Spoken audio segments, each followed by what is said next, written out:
Hi, I'm the Recruiting Maven and welcome back to my channel. Just want to say thank you for liking, sharing, and subscribing to my channel. I really deeply appreciate your support. For those of you who are new to my channel, I do upload twice a week. I provide career advice and some career coaching for free via my videos. If you do need some career coaching and advice on a personal level, please check out the description box below. You can certainly get in touch with me. With that said, I wanted to dive into today's topic of conversation, and that is one of, contractor versus permanent employees. Now, I have to say that there are 6 different states in the United States that are at-will states. So what that means is that the employer can get rid of you at any time, right? At will. At will, I'm going to get rid of you. But conversely, as an employee, you can do the same. So at any given moment, for any given reason, they either can get rid of you or you can get rid of them. And I know that's a bit dramatically stated, but it's true. And I think that most people do not understand that. They think that they're a permanent employee, and really that should be rephrased to say regular employee, because there's nothing permanent, at least not in California. So, when you're signing a contract and you see the words at will, make sure that you know that. That same candidate that I had had a conversation about contracting and so forth, he didn't really understand the contract he had initially signed with his company, and he thought he was going to be there forever and ever and ever. He was a permanent employee, and again, there's no such thing.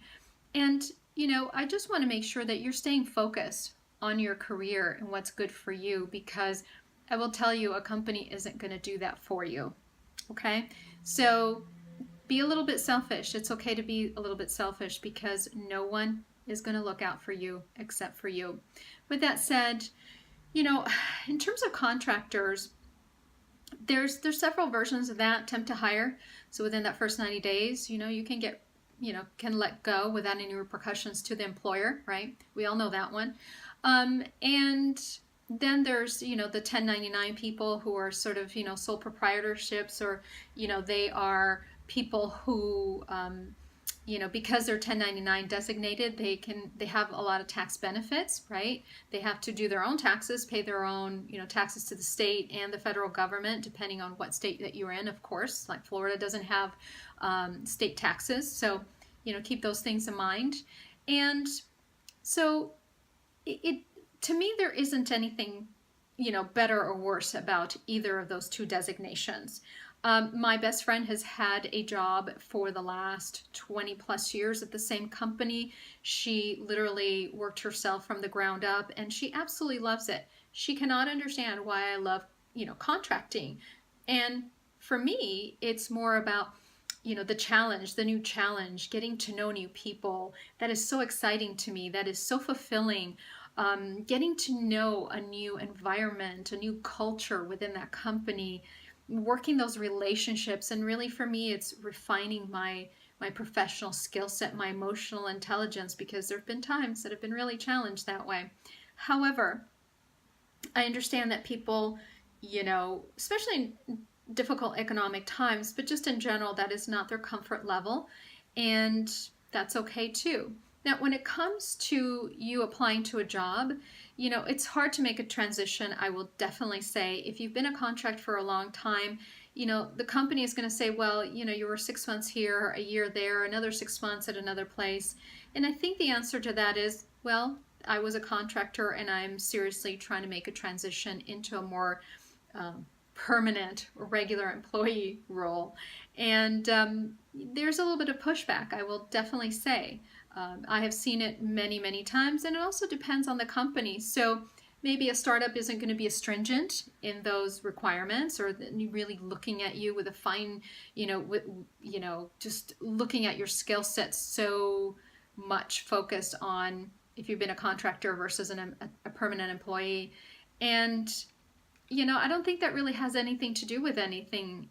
Really, if you can perform, if you can do the job well, what does it really matter? I think the mindset, when it really matters is the mindset of the person sitting in front of you, interviewing you, and what their comfort level is. And that has been my experience, unfortunately, and some of my candidates' experience, that person really doesn't have the capacity to look beyond themselves, right? And their comfort level. And so I think that's where you're going to really get the pushback. And a lot of people don't talk about that. They just say, if you answer everything correctly, and in your interview, everything's going to work out fine. And the truth of the matter is there's more to it than just that. So please be aware. This is definitely a point of stress for a lot of employers and a lot of candidates. And so it can be challenging on both sides of the equation without me. I'm not even going to argue one way or the other that one's better than the other. I think you should just be yourself. And I think that everything else will fall into alignment. With that said, hopefully you found this helpful. I know that some of you are coming back into the US and looking for a job. My recommendation for everyone is to make sure when you're going through the onboarding documentation where you're getting hired, really take a look at the contract. I know we get so excited that we've been hired and it's so, just wonderful and we're so happy and we get so caught up in those emotions that we forget to really, this is a time to be professional. This is a time to really be more of an advocate for ourselves, to be more of a business owner type of mentality. Is this contract really going to be beneficial to me? And at that point, do ask some really good questions that are relevant to you and your needs. So that is my 5 cents. I know that quite a few of you have your opinions about contractors and non-contractors, but that's how I see it. So with that said, I'd love to get some of your opinions and start the dialogue. And I would love to get some, some feedback about your particular experiences being a contractor or being a permanent employee. Permanent employee. Anyway, with that said, I so appreciate your time for liking and sharing and subscribing to my channel. And I look forward to seeing you in my next video. Take care. Have a wonderful rest of your day and a great week ahead.